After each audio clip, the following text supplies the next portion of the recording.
Philippine culture.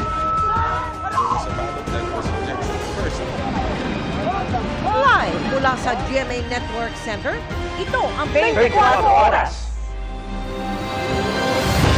Magandang gabi po, Luzon, Visayas at Mindanao. Tatlo ang nasawi sa malagim na disgrasya sa Antipolo nang mawala ng preno ang isang truck sa isang intersection. Sinubukang humarang na isa pang truck pero nakaladkat din ito sa lakas ng impact. Dalawa tuloy silang ng araro ng mga sasakyan at motorsiklo bago tuluyang bumangga sa isang poste. Kabilang sa tatlong nasawi ang driver ng truck at isang rider na napuruhan. Tatlong iba pa ang sugatan sa disgrasyang nahulikam at tinutukan ni Marisol Abduraman. Sa kuha ng dashcam na ito, kita ang banay ng takbo ng mga sasakyan habang binabagtas ang kahabaan ng sumulong highway sa Antipolo City, Rizal bago mag-alas 7 ng umaga kanina. Pero pagdating sa old checkpoint sa Barangay Santa Cruz, kitang-kita kung paanong inararo ng dalawang truck ang mga sasakyan sa kanyang linya bago sumampok sa poste. Sa kuha ng CCTV sa lugar, makikita ang napuruhang puting SUV na papatawid sa intersection. Inararo rin ang kasunod nitong motorsiklo. Sa lakas ng impact, totally wrecked ang harapan ng truck na ito. Nang mistulan namang mga nayuping lata ang mga sasakyan. Nagkanda pira-piraso naman ang mga motorsiklo. Ang posting binangga, nabuwal na kaya tinanggal na rin kalaunan. Pero ang mas masaklap, patay ang rider na binangga ng truck bagaman naisugod pa ito sa ospital. Nagkaroon po siya ng severe blood loss at eventually nag-undergo siya ng arrest. So, tinayo po siya i-revive pero fortunately di po nahabol yung kanyang kondisyon. So, nag-arrest po siya, eventually din namatay din po siya. No? Labis ang paghihinagpis ng kanyang pamilya. Panagutan nila yung nangyari sa papa ko po. Dead on arrival naman ang driver ng truck habang sugatan ang kanyang pahinante na nakatalon daw bago sumulpok ang truck sa poste. Meron po siyang tinamong ma-abrasion sa lower extremities. Unlike naman yung first patient, siya ay okay naman siya. Nakakalakad. Sa kabuuan, umabot sa 3 ang patay at 3 ang sugatan sa aksidente na nagugat daw nang mawala ng preno ang truck na may kargang buhangin. Nagbusina na po siya, narinig po nung kasamahan niyang truck na nasa unahan na yun nga po, emergency na po yung ganong pagbubusina na sunod-sunod. Ang ginawa po nung kasamahan niyang driver na truck din, huminto po siya para malesen po yung impact.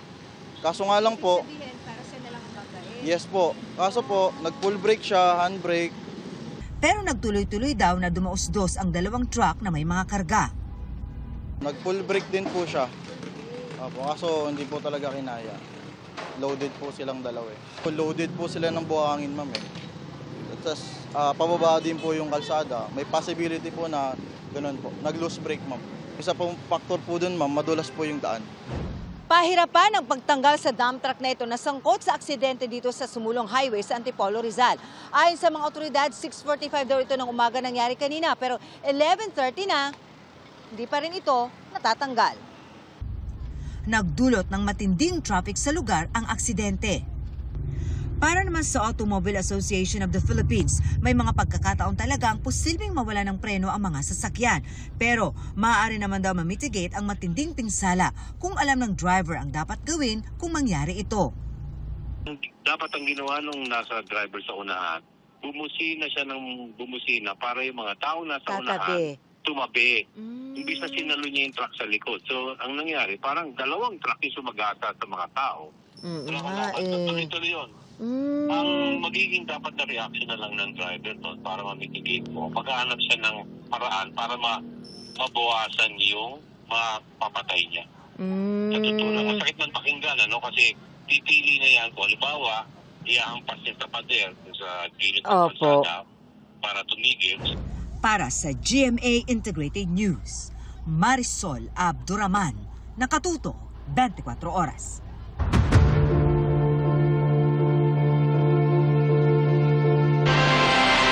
Personal umanong nakausap ni dating Congressman Zaldico si Pangulong Bongbong Marcos kaugnay sa pagsisingit daw ng pondo sa 2025 budget.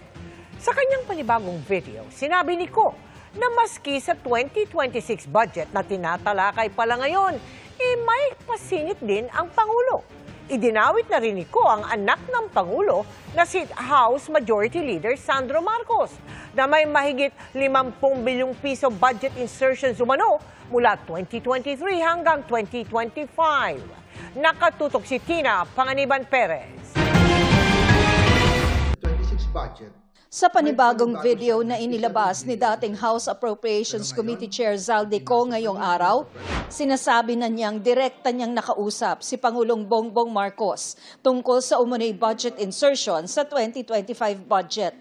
Nangyari raw yan nitong Marso. Si Yusek Jojo Cadiz ang nag-ayos ng aming meeting noong March 2025 sa 1201 Aguado Street, tapat ng Malacanang, Gate 4. Pero sa halip na kumalma ang Pangulo, lalos lang siyang nagalit. Sa halip na itanggi o linawin niya ang tungkol sa 100 billion insertion, pinagsabihan niya kami ni dating Speaker Romualdez at sa akin mismo, diretsahan niyang sinabi, "Huwag mo akong pigilan sa mga insertions ko.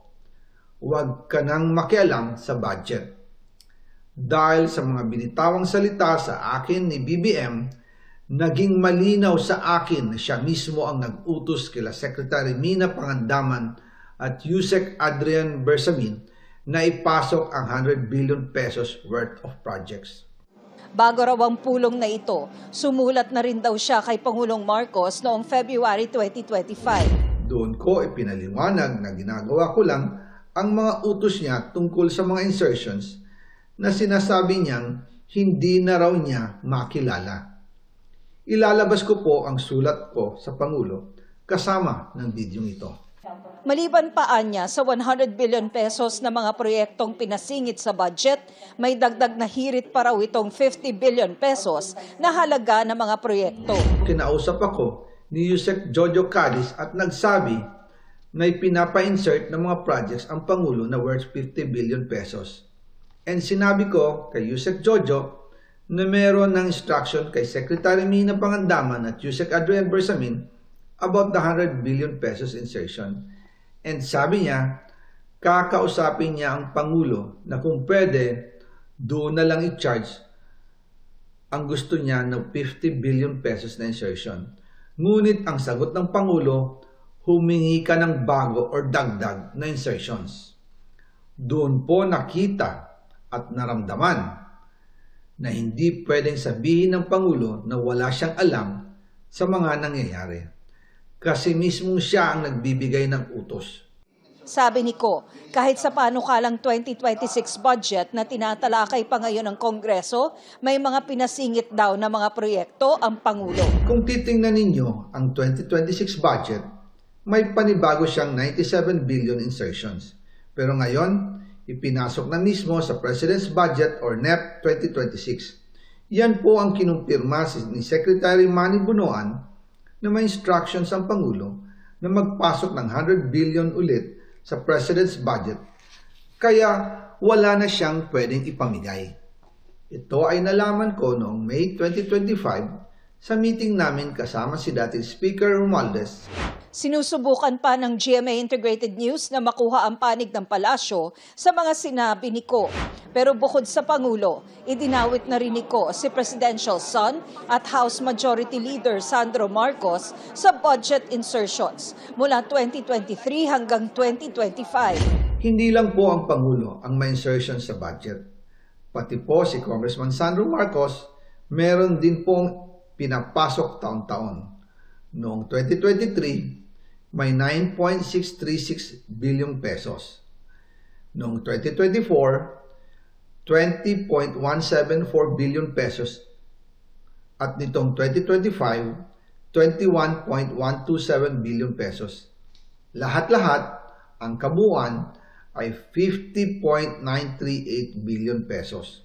Naglabas pa siya ng umunoy listahan ng mga insertion ng nakababatang Marcos. Nalaman ko na lang sa mga contractor na galit siya sa akin nung pinag-uusapan na ang 2025 GAA budget. Ang sabi daw niya, ipatatagal ako at magpa-file ng maraming kaso laban sa akin. Kasi kulang ng 8 billion pesos yung insertion na gusto niyang ipasok. Ang dahilan daw, may mga kontraktor na nakapag-advance na sa kanya at dahil hindi na ipasok ang buong halaga, kailangan daw niyang magsauli sa mga yon. Sa isang statement, inakusahan ni Representative Marco Sico na bahagi ng destabilisasyon. Base raw sa intel, nakipagkasundo na Sico sa mga gustong magpabagsak sa gobyerno para anya matakasan ang kanyang mga krimen. Kahit sino naman daw ay pwedeng umupo sa harap ng kamera at magpakalat ng mga kasinungalingan. Tinawag pa niyang bagong kampyon ng mga DDS Sico na ang mga pahayagan niya ay katang-isip at mali. Inalis din anya Sico bilang chairperson ng House Committee on Appropriations, hindi dahil sa kapritsyo lang ng isang individual, kundi dahil sa kasakiman daw nito at katiwalian. Panawagan pa ni Marcos sa publiko, huwag magpabudol kay Zaldico. Ang Makabayan Bloc naghain ng resolusyon para paimbestigahan sa Kamara ang mga pahayag ni Naco at dating DPWH Undersecretary Roberto Bernardo. Para sa GMA Integrated News, Tina Panganiban Perez, Nakatutok, 24 Oras.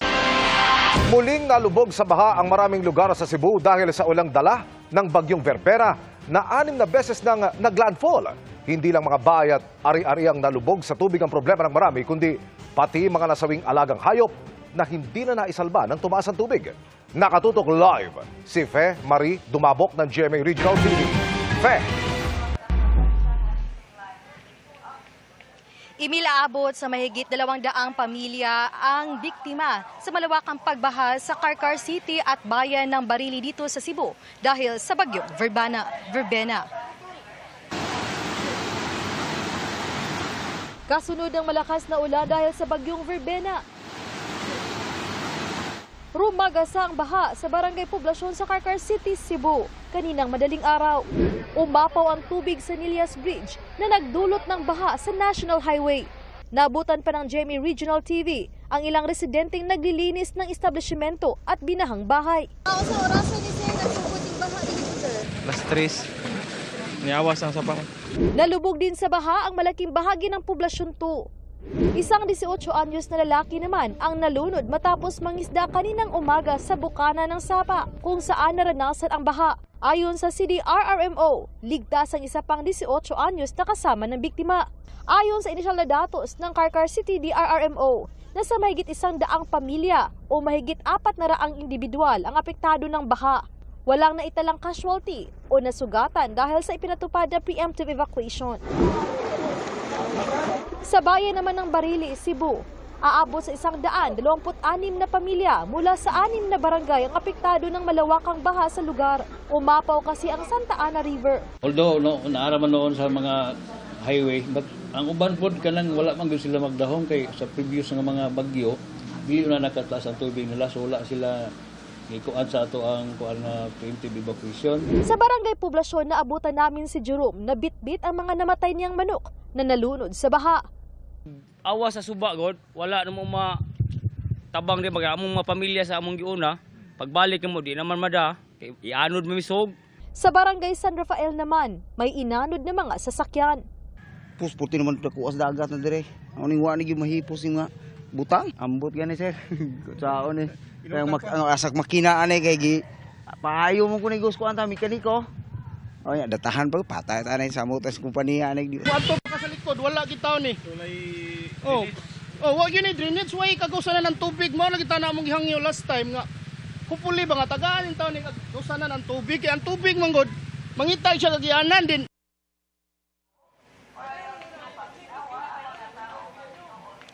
Emil, patuloy pang inaalam ng Cebu PDRMO ang kabuang danyos ng malawakang pagbaha. Samantalang nagsidatingan ng maraming mga pasahero dito sa kinilalagyan natin sa Pier 1 ng Cebu City. Matapos ma-resume na ang biyahe ng mga barko.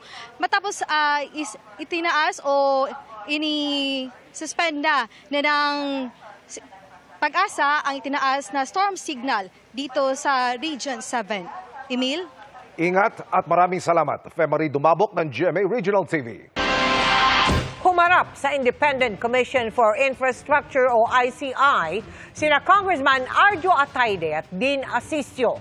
na inakusahan ng mag-asawang Diskaya na nanghingi umano ng kickback. Pinabulaanan ng dalawang mambabatas ang akusasyon sabay hamon sa mga Diskaya na magbigay ng ebidensya at patunayan ito. Nakatutok si Joseph Moro. Sina Quezon City 1st District Congressman Arjo Atayde at Caloocan 3rd District Congressman Dina Sistio ang ilan sa mga pinangalanang kongresista na mag-asawang Curly at Sara Diskaya na umuni humihingi ng 10 hanggang 25% na kickback mula sa mga proyekto.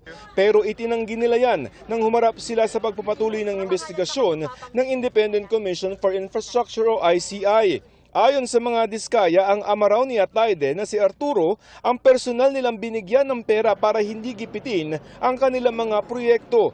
Pero itinanggi ito ni Atayde habang nagpipigil ng emosyon. My father is also willing to go through the investigation.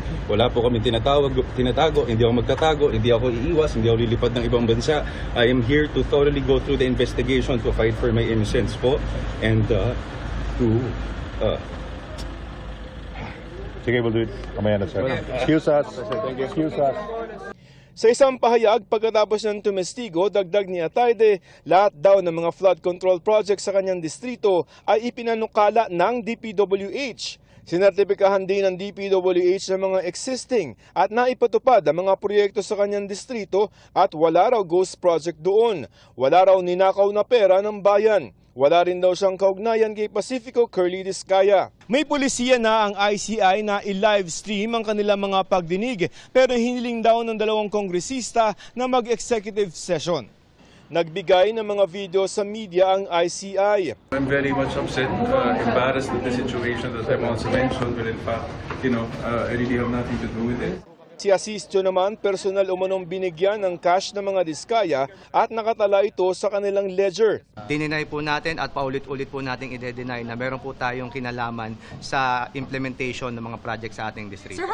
Isang beses lamang daw niya nakita ang mga Diskaya noong Nobyembre ng isang taon sa isang awarding ceremony. Hiningan daw siya ng ICI ng mga dokumento tungkol sa budget. Kapwa may hamon ng dalawa sa mag-asawang Diskaya. For most of the bank account, wala nga po silang problema. So for me, just give us proof first. But ikaw dadawit. I mean, of all the congressmen. Patunayan mo nila. Sinusubukan namin kunan ng pahayag ang mga Diskaya. Para sa GMA Integrated News, Joseph Morong, nakatutok 24 oras. Nalaman daw ni Pangulong Bongbong Marcos ang tungkol sa insertions sa 2025 national budget kaya pinigilan niya ang mga pondong na-flag ng ehekutibo bilang kaduda-duda. Alam niya yung mga insertions kasi di ba yun ang naging role ko nung Marso eh. Kasi nung January, di ba pinahold lahat. So yung Senate, binigay nila yung listahan nila within 3 days. Yung House, 3 buwan na hindi binibigay. So yun yung naging role ko nung January pag-aralan. And as of July 29, after the SONA, may nakahold pa dyan na 80 billion na hindi na talaga ni-release eh. Kasi yun yung kaduda-dudang mga proyekto, no? So parang ang ano lang kasi Sa panayam ng Super Radio DCBB kay Navota City Representative Toby Tiangco, sinabi niya na kaya may 80 milyong pisong hindi na ma-release sa national budget kasunod ng deliberasyon ng Bicameral Conference Committee dahil na-flag ito na kaduda-duda. Naniniwala raw si Tiangco na nakagawa para usana ng hakbang ang Pangulo para pigilan ang pagpapalabas sa ibang pondong kalaunay nasangkot sa issue ng kickback na nagpahamak sa administrasyon. Paglilinaw ni Tiangco, hindi niya ginagawa ito para depensahan ang Pangulo. Kailangan lamang daw niyang sabihin kung ano ang talagang nangyari. Sinusubukan maraming kunin ang pahayag ng Malacanang.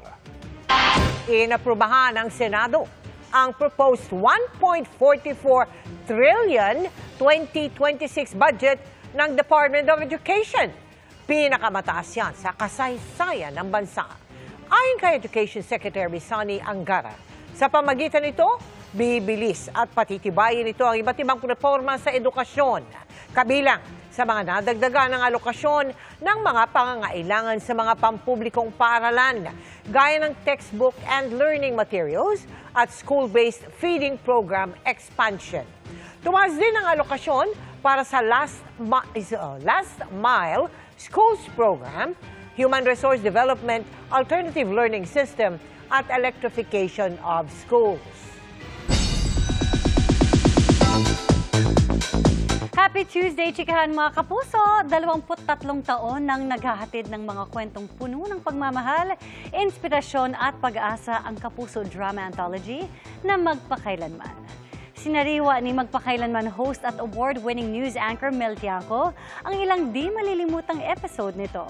Yan ang chika ni Aubrey Carampel.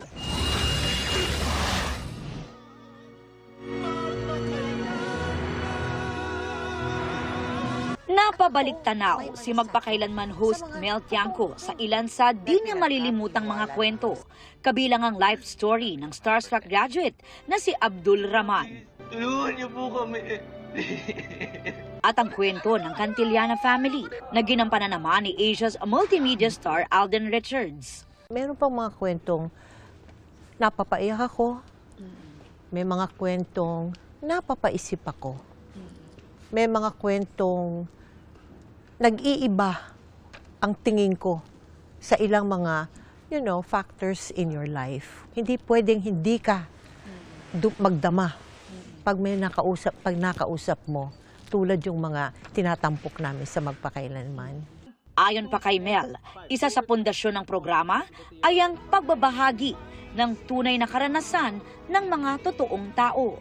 I can vouch for the truth, the honesty, the veracity of our stories.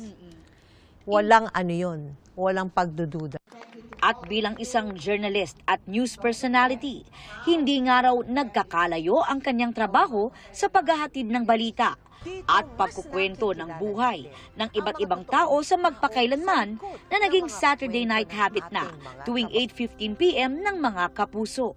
Even after 44 years in broadcasting, it still gives me the happiness. It still gives me the satisfaction na ang what I'm doing, is right. Mga totoong kwento. It will continue. Hindi ako papayag na magbago yan. Ito pinanindigan na namin ng 23 years. Sa two-part special 23rd anniversary episode ng Magpakailanman, isang kwento ng babaeng napunta sa death row ang kanilang itatampok. Gagampanan niya ni Mikey Quintos at Beauty Gonzalez. At mapapanood na ngayong November 29 ang part 1 episode. Habang sa December 6 ang part 2 nito.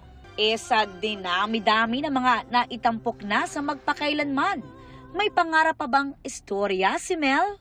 My dream will be a miracle. Ang gusto kong istorya, makakuha ng mga tao na involved sa flood control project.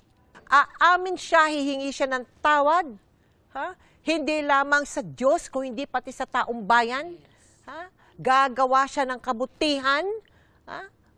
Ganon ang gusto kong mangyari. Aubrey Carampel, updated sa Showbiz Happening. Umugong ang impormasyon na naaresto na umano sa Europa si dating Duterte Presidential Spokesperson Harry Roque. Pero itinanggihan ni Roque sa isang post sa social media. Habang ang DILG at Department of Foreign Affairs, wala pa raw natatanggap na kumpirmasyon tungkol dito. Sa gitna yan ang pagkansela ng DFA sa pasaporte ni Roque at ng kapwa niya akusado sa kasong qualified human trafficking na si Cassandra Ong. Nakatutok si Sandra Aguinaldo. 1 million peso reward for credible, actionable information that will directly lead to the lawful discovery, location, and subsequent arrest by authorized law enforcement agent of Cassandra Leong. Yan ang anunsyo ng Department of Justice ngayong araw matapos kumpirmahing nag-utos na ang Pasig Regional Trial Court na kanselahin ang pasaporte ni Cassandra Leong. Dahil yan sa kinakaharap niyang kasong qualified human trafficking matapos masangkot sa POGO o Philippine Offshore Gaming Operator ng Lucky South 99 Outsourcing na dating nag-ooperate sa Porac, Pampanga. Si Ong mismo nagsabi na ninong niya ang big boss nito. Sa anunsyo ng DFA, bukod kay Ong, kinansila na rin nila ang pasaporte ni na dating Duterte Presidential Spokesperson Harry Roque. at 3 iba pang dawit din sa kaso. Paliwanag din DOJ kung bakit sila magbibigay ng reward para sa pagkahuli kay Ong. We confirm that we're having difficulty, precisely, di ba? The reward is basically crowdsourcing to. With the current information we have, we don't have enough. Batid naman po natin sa nakalipas, may kakayanan na umikot, malaw, makalabas at pumasok ng Pilipinas na hindi natutukoy. Matatanda ang sinabi ng Presidential Anti-Organized Crime Commission o PAOK na huling na-track si Ong sa Japan sa unang bahagi ng taon. Nasa red notice na rin umano ng Interpol si Ong. Nangangahulugang tutulong ito sa pag-aresto sa kanya. Pero sabi ng DOJ ngayon, walang record na lumabas ito ng bansa. Baka nag-backdoor. Isa po siya talaga dun sa principal, no? Isa siya dun sa may malalim na kaalaman sa kasong nangyari. Di ba? At tulad ng sinabi ko, kaya rin tayo nag-offer ng reward, kulang pa ang aming impormasyon. Sa isang statement, sinabi ng abogado ni Ong na diversionary tactic umano ang hakbang ng DOJ.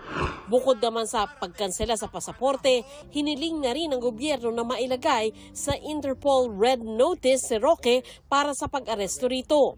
Sa isang video na inilabas ni Roque sa kanyang Facebook page, sinabi nitong hindi pa pinal ang kanselasyon ng kanyang pasaporte dahil may 15 araw pa raw siya para maghain ng motion for reconsideration, bagay na kanya raw isusumite.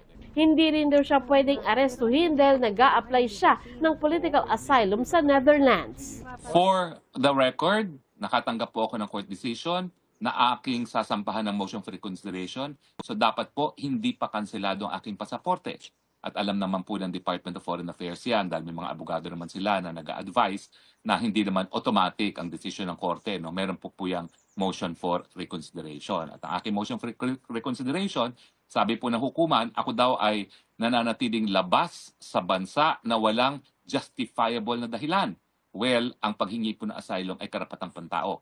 That is a justifiable means po of why I am away from jurisdiction of the Philippines. Nanawagan din si Roque sa publiko na ipagdasal ang kanyang kaligtasan. I am a creature of prayer. Hindi naman po ako tatagal na wala sa Pilipinas sa ganitong katagal kung hindi po ako nananampalataya sa ating Panginoon. Please lang po, I need your prayers.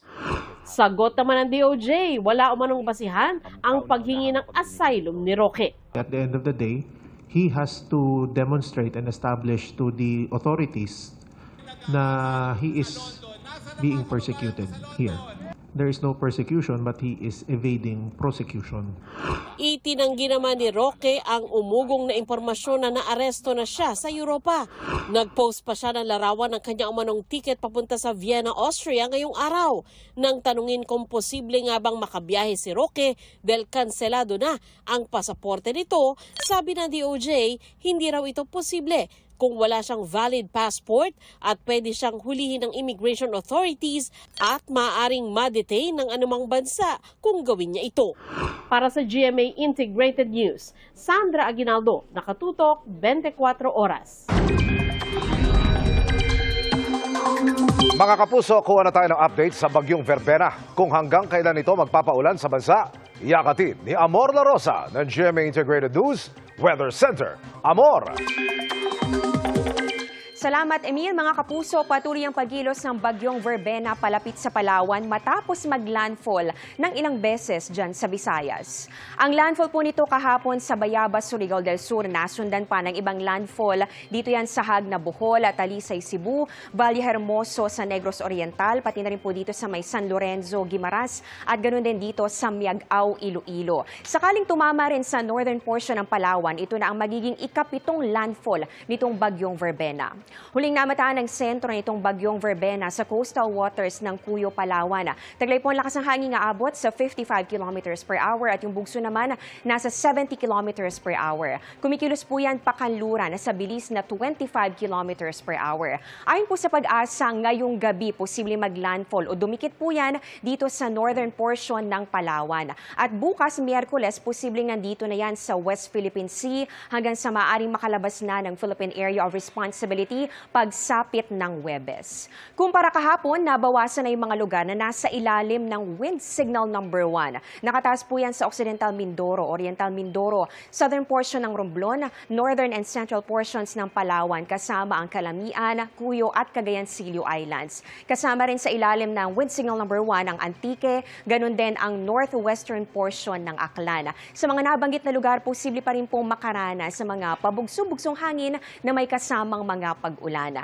Pero hindi lang po yung bagyong Verbena ang nagpapaulan, kundi pati na rin yung shear line o yung weather system na nabubuo sa banggaan o salubungan nitong malamig na amihan at pati na rin yung mainit na hangin galing dito sa Pacific Ocean. Base po sa datos ng Metro Weather, halos buong Luzon at pati na rin ang Visayas ang uulanin pa rin sa mga susunod na oras. May mga matitinding ulan pa rin na pwede pong magpabaha at magdulot ng landslide. Dito sa mapakitang-kita po, halos matakpan na yung Luzon at pati na yung Visayas. So ibig sabihin, dito po concentrated yung mga pag-ulan. Bukas ng umaga, malakas pa rin po ang ulan dito sa Northern Luzon, ganun din sa ilang bahagi ng Central Luzon, ilang lugar dito sa Calabarzon at Mimaropa, pati na rin dito sa ilang bahagi ng Bicol Region. May mga kalat-kalat na ulan naman sa iba pang bahagi ng ating bansa dito sa Visayas at sa Mindanao. Pagsapit po ng hapon, mas marami ng lugar ang uulanin at halos buong bansa po yan, pero kalat-kalat na lamang. At para naman sa Metro Manila, posible rin po tayo makaranas ng mga pag-ulan pa rin bukas. Yan ang latest sa ating panahon. Ako po si Amor La Rosa para sa GMA Integrated News Weather Center. Maasahan anuman ang panahon. Nakauwi na sa Pilipinas ang ating dalawang reyna. Madaling araw nang salubungin ng fans sa airport si Miss Universe third runner-up Atisa Manalo. But before that, all eyes din ang lahat kay Miss Grand International 2025 Emma Tiglao nang pumarada siya sa Makati. Makichika kay Athena Imperial. Inabot man ang madaling araw, masaya at full energy pa rin ang pageant fans na sumalubong sa pagbabalik bansa ni Miss Universe third runner-up Atisa Manalo matapos ang coronation night sa Bangkok, Thailand last Friday. So we are a group po. We came from Batangas, he came from Pampanga. So we've been a fan of Atisa since 2018. Thank you. Lalo sa mga nandito, umaga na. Salamat sa paghihintay nyo kahit anong oras. Salamat sa support, sa pagmamahal, sa tiwala, sa lahat. Sana continue pa kahit hindi na ako nasa pageant, continue pa rin yung support nyo sa Sa 74th edition ng pageant, third place din ang Beyond the Crown advocacy video ni Atisa na tungkol sa youth empowerment at leadership development.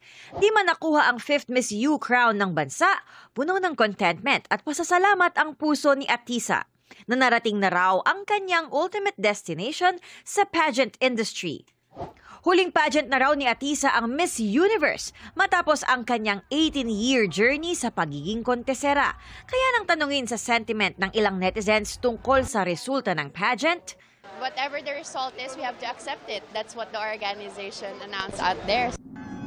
Kung si Miss Grand International 2025 Emma Mary Tiglao naman ang tatanungin, sobrang nakaka-proud ang naging performance ni Atisa. Pinaglaban niya talaga ang Pilipinas. Congratulations also to our representative. I respect because it's the organization's decision.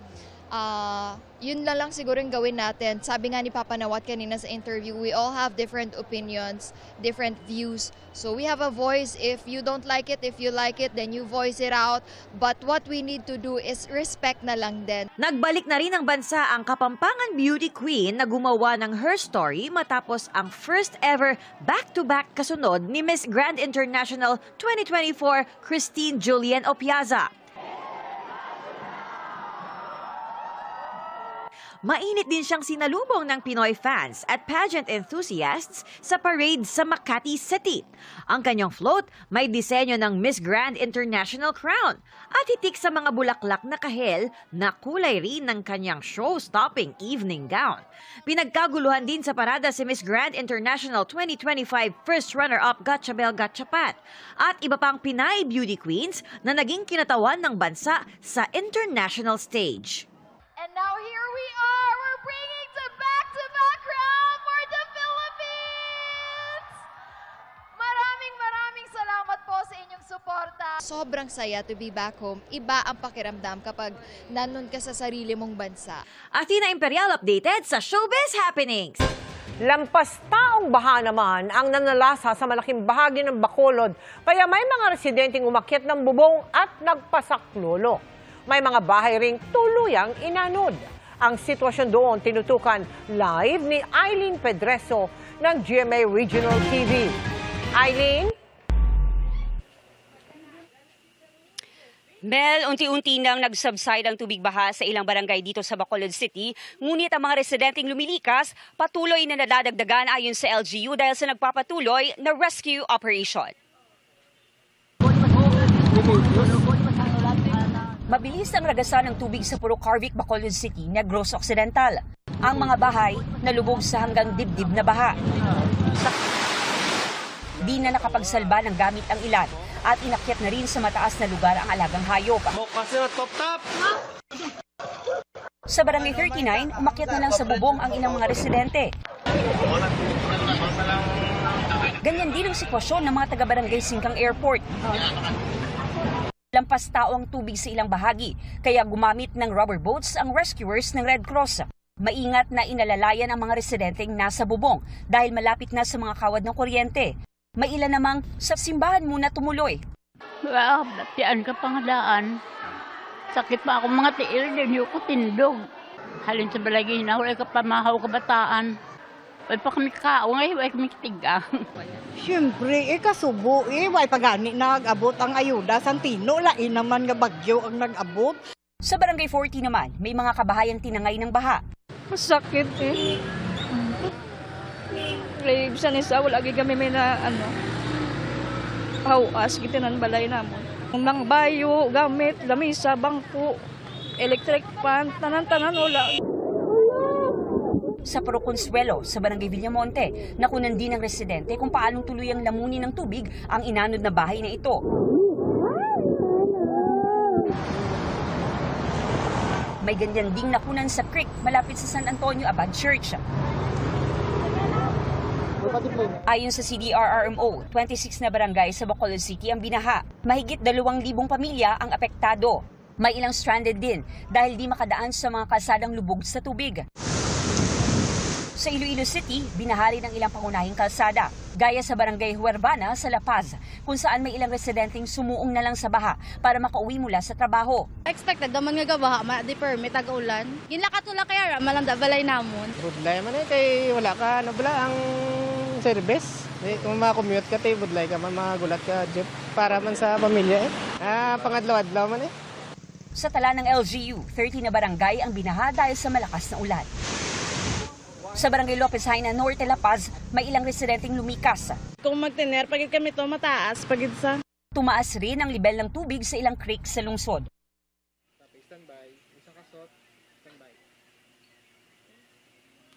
Namahagi na ng relief goods ang LGU kasama ang DSWD sa mga residente sa evacuation centers. Mahigpit naman na minomonitor ang mga ilog at creek sa lungsod dahil sa pabugso-bugsong pag-ulan. Balik sa iyo, Mel. Maraming salamat sa iyo, Eileen Pedreso ng GMA Regional TV. Sa Maynila, arestado ang 3 Tsino na sangkot umano sa online love scam. Ang nabistong estilo ng panloloko sa pagtutok ni John Consulta, exclusive. Hands up, hands up. Kamay sa ulo.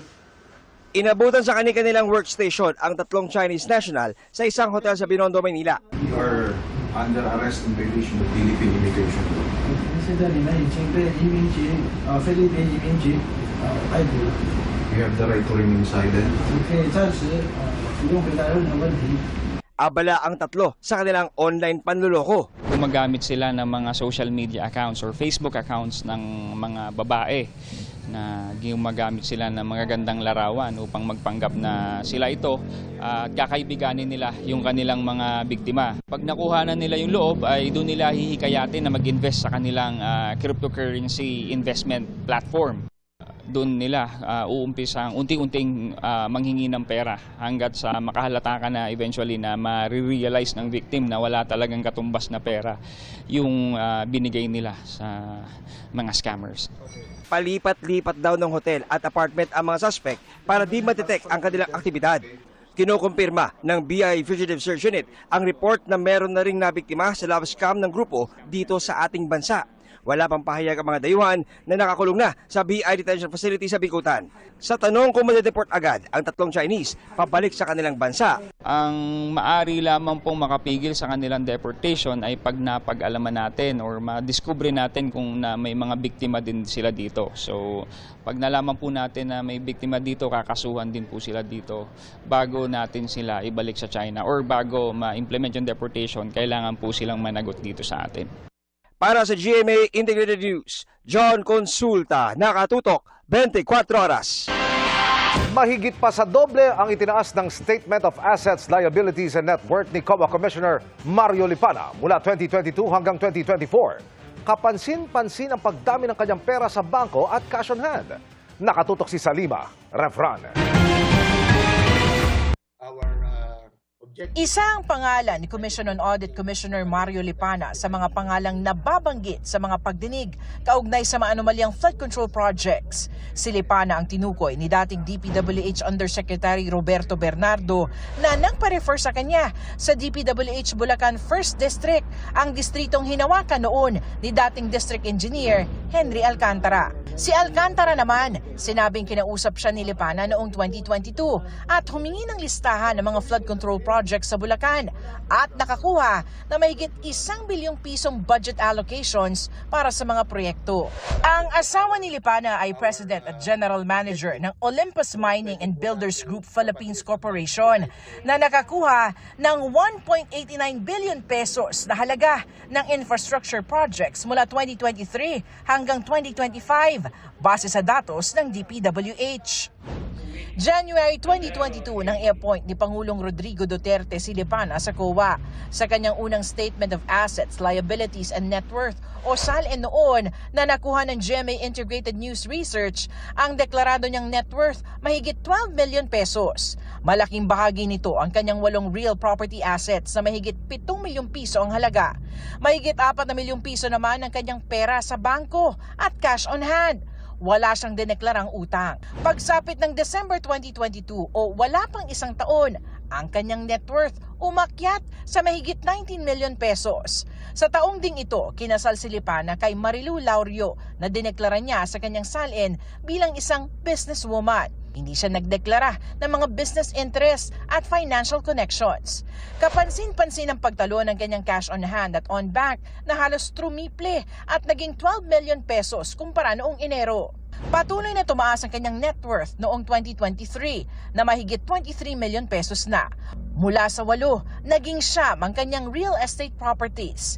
Dumagdag ang isang house and lot property sa Bulacan na nagkakahalaga ng 1.5 million pesos. Umakyat din ang pera niya sa bangko at cash on hand na 15 million pesos na.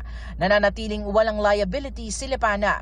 Pagtungtong ng taong 2024, nasa halos 27 million pesos na ang net worth ng COA Commissioner. Tumaas ng 3 milyong piso ang kanyang cash on hand at on bank na sa taong ito ay 18 million pesos na. Nananatiling mahigit 8.5 million pesos ang kanyang real properties at wala rin siyang inilistang liabilities.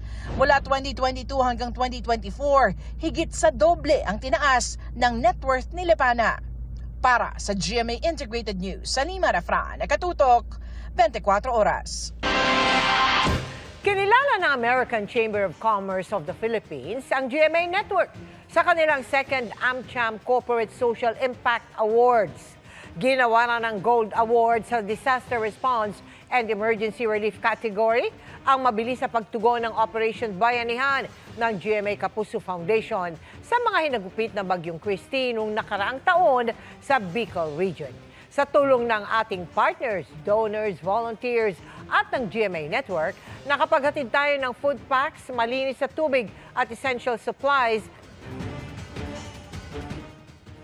We're really very happy that we were cited by the American Chamber of Commerce in the Philippines for our holistic campaign, attending to the needs of the beneficiaries for Super Typhoon Christine, which is one of the worst calamities that hit Bicolandia. And the Southern Tagalog region in 2024. A holistic campaign which is composed of the news coverage of GMA Integrated News, the fundraising efforts of GMA Network via the telethon and participated in by our stars, and of course the Operation Bayanihan, which are relief efforts by GMA Kapuso Foundation. Paglabag sa konstitusyon ang pagpayag ni Pangulong Bongbong Marcos sa budget insertions ayon kay Vice President Sara Duterte. Pero wala raw siyang balak maghain ng impeachment complaint laban sa Pangulo. Pero handa raw siyang palitan si Marcos kung kakailanganin.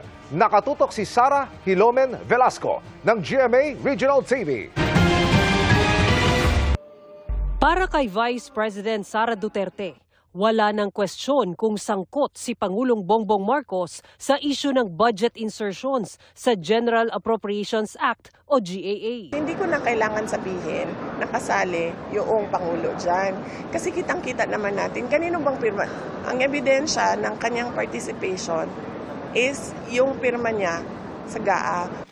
Sinasabing naging daan ang mga budget insertions kaya napondohan ang mga flood control projects na kalaunan ay nadiskubreng substandard o mga ghost projects. Sabi ni Duterte, isang culpable violation of the Constitution na pinayagan ng Pangulo ang budget insertions kahit nakita niya ang ginawa ng Kongreso sa budget.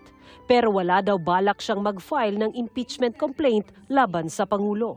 Why will we waste our time in filing a impeachment complaint na alam naman nating hindi papansinin ng House of Representatives. Pero handa daw siyang pumalit sa pwesto bilang Pangulo sakaling kailanganin. There is no question about my readiness. I presented myself to you when I was a candidate for Vice President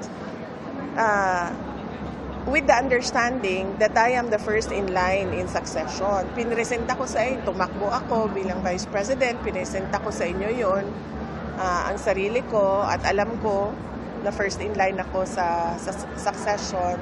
Hinihinga namin ng pahayag ang Malacanang kaugnay nito. Mula sa GMA Regional TV at GMA Integrated News, Sara Hilomen Velasco, nakatutok 24 oras. Nilinaw ng Justice Department na hindi kasama si Undersecretary Jose Cadiz Jr. sa mga nag-iimbestiga sa kagawaran sa maanumalyang flood control projects.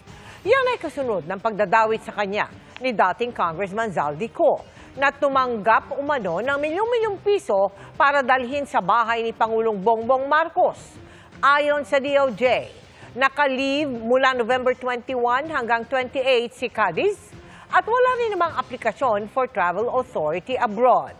Nang tanungin kung iniimbestigahan siya ng kagawaran, ayon kay DOJ Acting Secretary Frederick Vida, wala silang jurisdiksyon sa bagay na ito. Patuloy namin kinukuha ang panig ni Yusek Cadiz sa mga aligasyon ni Ko.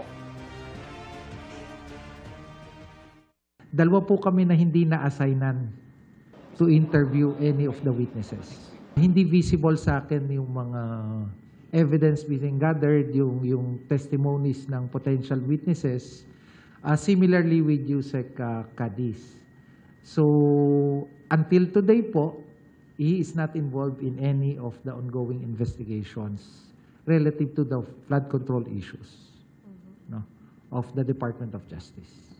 We will maintain our resolute conviction and belief that we need to bring this to the end. Diba?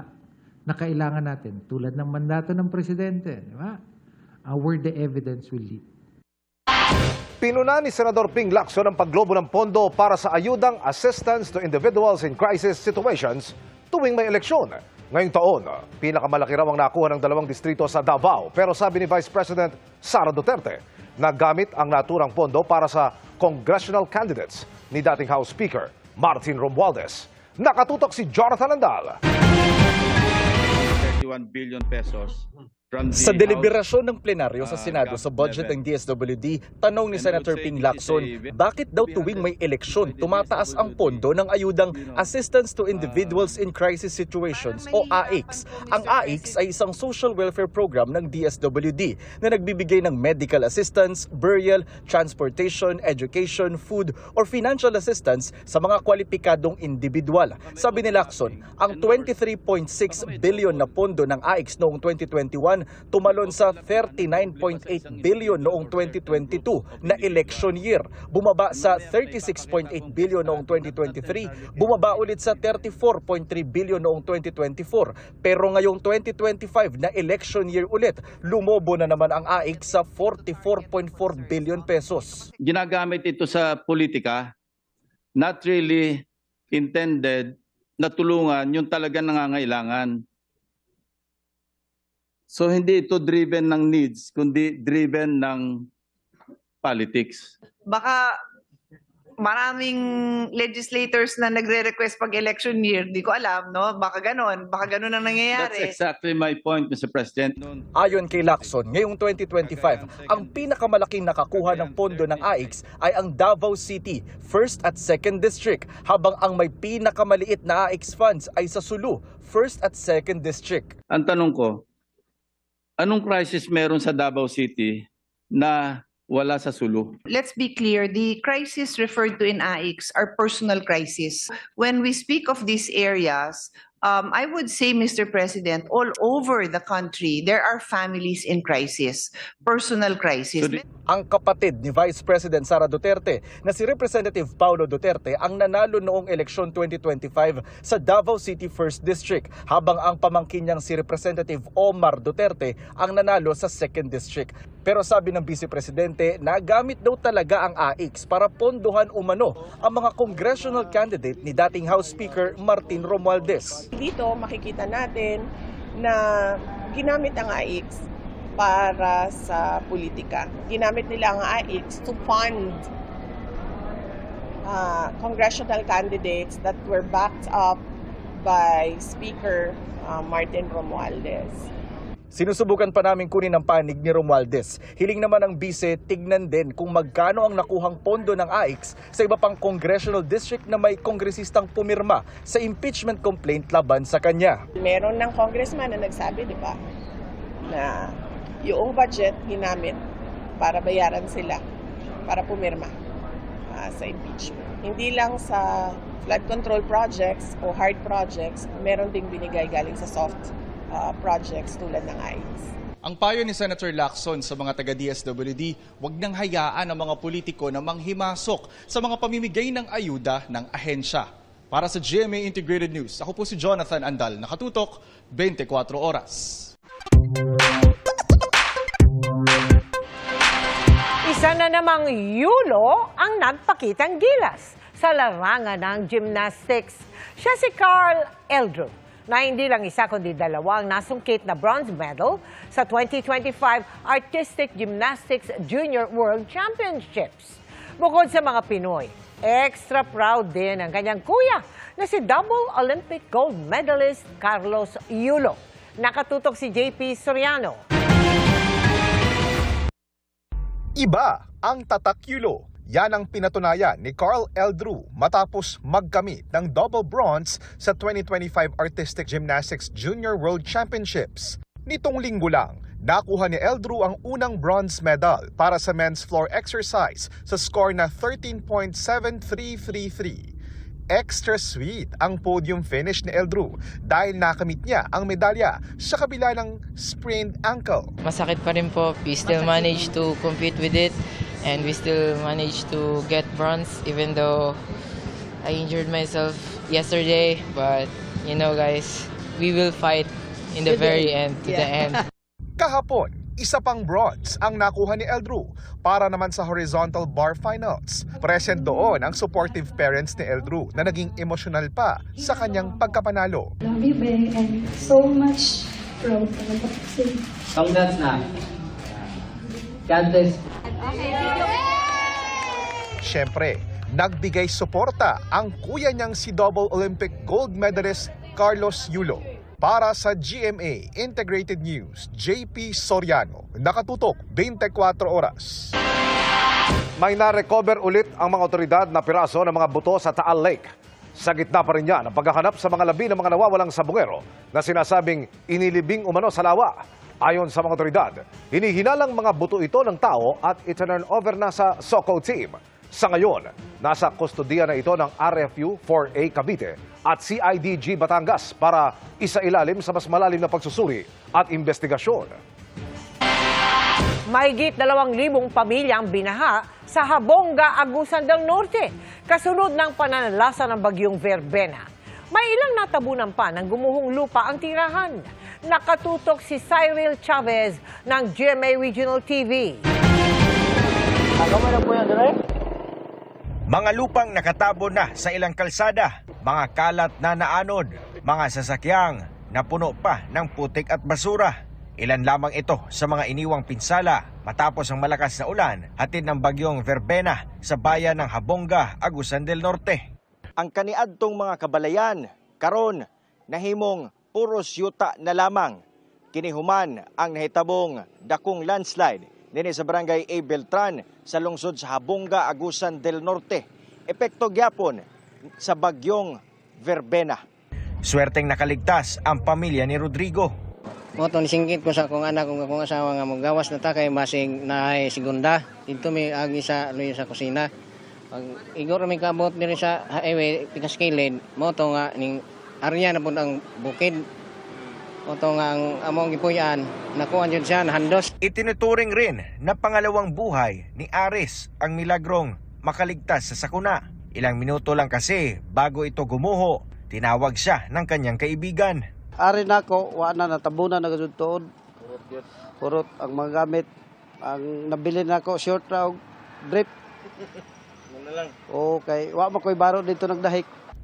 Emosyonal rin nang makausap namin si Nanay Leonora. Nalubog sa baha ang kanyang tindahan at bahay sa barangay Balingguan kahapon. Mahigit 70 taon na raw siyang nakatira sa lugar. Pero ngayon pa lang niya naranasan ang ganong klaseng baha. Sila nalay mahibaw kung sa ilang ikatabang ba mga official sa atong gobyerno kung sa inyong ikahatag tabang sa amo. Dawato na mo sa ulay sa payan. Salamat yun kaayo. Umaapila ng tulong ang mga residente. Ayon sa LGU, nasa mahigit 2,000 na pamilya o mahigit 9,000 na mga individual ang apektado ng pagbaha. Ang pinaka-goal mo ginato sa tanan disaster response kay zero casualty. And we're glad nga kaloy sa Ginoong luwas ang mga habunganon sa wala mi doon ay mga report of evacuees, no? Na mga report of mga need rescue nun, pero luwas sila tanan.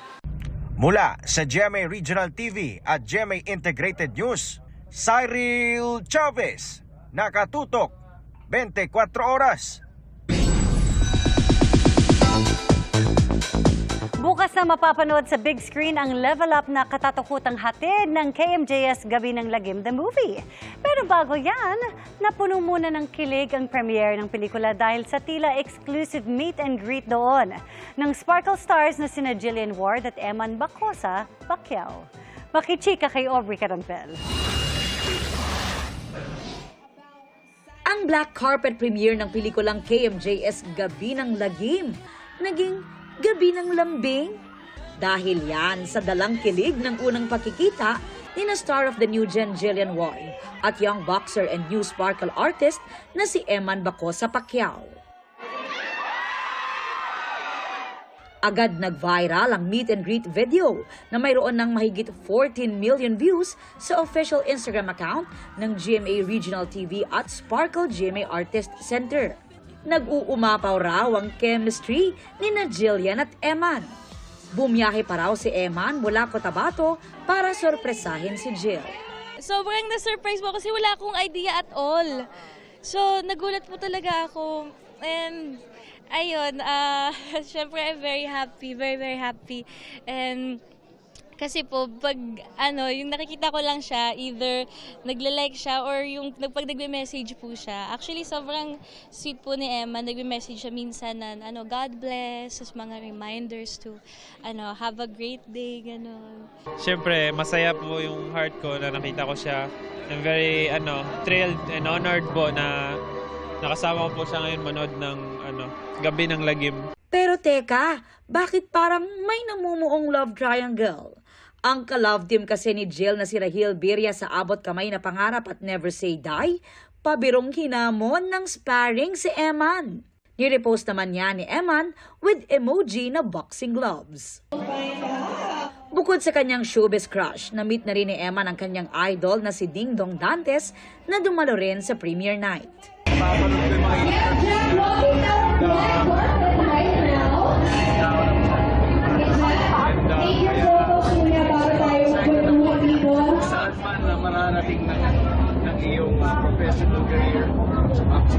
Full support din sa movie ang ilang sparkle at kapuso stars, gaya nina Barbie Forteza, Isabel Ortega at Jack Roberto.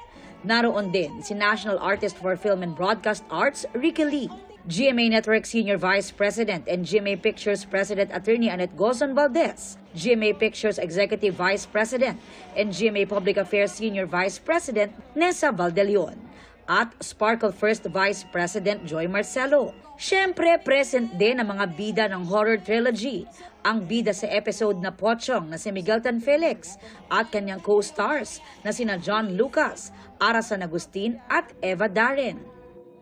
Sobrang intense and natuwa ako, nag-enjoy ako dahil iba't ibang episodes, may iba't ibang treatment. So, sobrang sulit.